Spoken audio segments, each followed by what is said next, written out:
warahmatullahi wabarakatuh. Perkenalkan, nama saya Jana Anjani, NPM 22043904, Program Studi Pendidikan Bahasa dan Sastra Indonesia. Saya mahasiswa dari STKIP Budidaya Binjai. Di sini saya akan menjelaskan tentang jenis-jenis bunyi bahasa. Baiklah, di sini saya akan menjelaskan apa sih bunyi bahasa itu.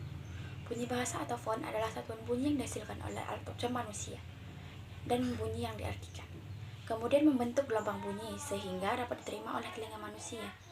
Secara umum, bunyi-bunyi dapat diklasifikasikan atas vokal, fonem, dan semivokal. Ada 10 jenis bunyi bahasa. Yang pertama bunyi vokal, konsonan, dan semivokal. Yang kedua ada bunyi oral dan bunyi nasal. Yang ketiga ada bunyi bersuara dan tak bersuara. Yang keempat ada bunyi keras dan bunyi lunak. Yang kelima ada bunyi panjang dan bunyi pendek. Yang keenam ada bunyi tunggal dan bunyi rangkap. Yang ketujuh bunyi nyaring dan tak nyaring. Yang kedelapan bunyi agresif dan bunyi ingresif. Yang kesembilan bunyi segmental dan bunyi suprasegmental.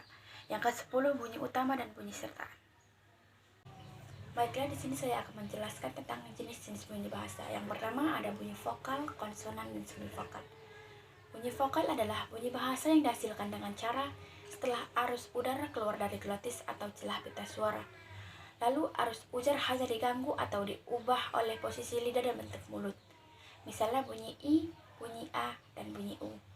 Sedangkan bunyi konsonan terjadi setelah arus ujar melewati pita suara diteruskan ke rongga mulut dengan mendapatkan hambatan dari artikulator aktif dan artikulator pasif.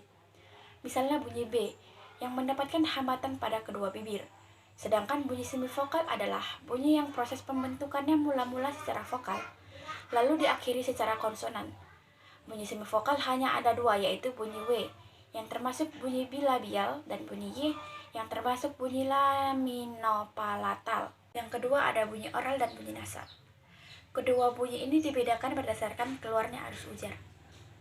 Bila arus ujar keluar melalui rongga mulut, maka disebut bunyi oral. Bila keluar melalui rongga hidung disebut bunyi nasal. Yang ketiga bunyi bersuara dan tak bersuara. Kedua bunyi ini dibedakan berdasarkan ada tidaknya getaran pada pita suara. Suatu bunyi itu diproduksi. Bila pita suara turut bergetar pada proses pembunyian itu, maka disebut bunyi bersuara.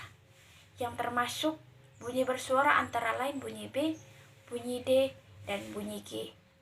Bila pita suara tidak bergetar disebut bunyi tak bersuara. Dalam bahasa Indonesia, hanya ada 4 buah bunyi tak bersuara, yaitu bunyi S, bunyi K, bunyi P, dan bunyi T. Yang keempat ada bunyi keras dan bunyi lunak. Pembedaan kedua bunyi ini berdasarkan ada tidaknya ketegangan kekuatan arus udara ketika bunyi ini diartikulasikan. Sebuah bunyi dikatakan keras atau fortis apabila terjadi karena pernafasan yang kuat dan otot tegas. Seperti bunyi T, K, dan S adalah fortis. Sebaliknya, sebuah bunyi dikatakan lunak atau lenis apabila terjadi karena pernapasan lembut dan otot kendur. Seperti bunyi D, G, dan Z adalah lenis. Yang kelima bunyi panjang dan bunyi pendek. Pembedaan kedua bunyi ini hanya didasarkan pada lama dan tidaknya bunyi itu diartikulasikan. Baik bunyi vokal dan bunyi konsonan dapat dibagi atas bunyi panjang dan bunyi pendek. Yang keenam bunyi tunggal dan bunyi rangkap. Berdasarkan pada hadirnya sebuah bunyi yang tidak sama sebagai satu kesatuan dalam silabel atau suku kata, bunyi rangkap vokal disebut diftong dan bunyi tunggal vokal disebut monoftong. Contoh bunyi rangkap vokal seperti bunyi A, bunyi I pada kata lantai dan cerai. Contoh bunyi rangkap konsonan seperti bunyi K, I pada kata asik dan klitika. 7. Bunyi nyaring dan tak nyaring. Pembedaan kedua bunyi ini berdasarkan derajat kenyaringan atau sonoritas. Bunyi-bunyi itu yang ditentukan oleh besar kecilnya ruang resonansi pada waktu bunyi itu diujarkan. Bunyi vokal pada umumnya mempunyai sonoritas yang lebih tinggi daripada bunyi konsonan. Oleh karena itu, setiap bunyi vokal menjadi puncak kenyaringan setiap silabel. Bila ada dua vokal yang beruntun yang masing-masing memiliki kenyaringan yang tinggi, berarti vokal itu merupakan dua silabel yang berbeda, seperti pada kata iya, beo, dan tua dalam bahasa Indonesia. 8 ada bunyi agresif dan bunyi ingresif. Kalau arus udara datang dari dalam, seperti dari paru-paru, maka bunyi tersebut disebut bunyi agresif. Bila datangnya dari luar disebut bunyi ingresif. Ada dua macam bunyi agresif, yaitu bunyi agresif pulmonik apabila arus udara yang berasal dari paru-paru. Yang kedua yaitu bunyi agresif glotalik apabila arus udara itu berasal dari pangkal tenggorokan. Bunyi ingresif juga ada dua macam, yaitu bunyi ingresif glotalik yang prosesnya sama dengan bunyi agresif glotalik. Hanya arus udaranya masuk dari luar. Yang kedua yaitu bunyi ingresif velarik, yakni pangkal lidah dinaikkan ke langit-langit lunak atau velum. Yang kesembilan bunyi segmental dan bunyi suprasegmental. Bunyi ini dapat disegmentasikan seperti semua bunyi vokal dan bunyi konsonan adalah bunyi segmental.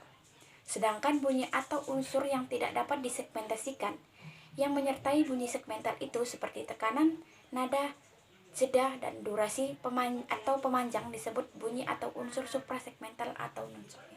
10. Bunyi utama dan bunyi sertaan. Pembeda adanya bunyi utama dan sertaan ini didasarkan pada dasarnya proses artikulasi pertama, artikulasi utama atau artikulasi primer, dan adanya artikulasi sertaan. Demikianlah pemaparan materi yang dapat saya sampaikan pada hari ini. Sampai jumpa di hari berikutnya. Assalamualaikum warahmatullahi wabarakatuh.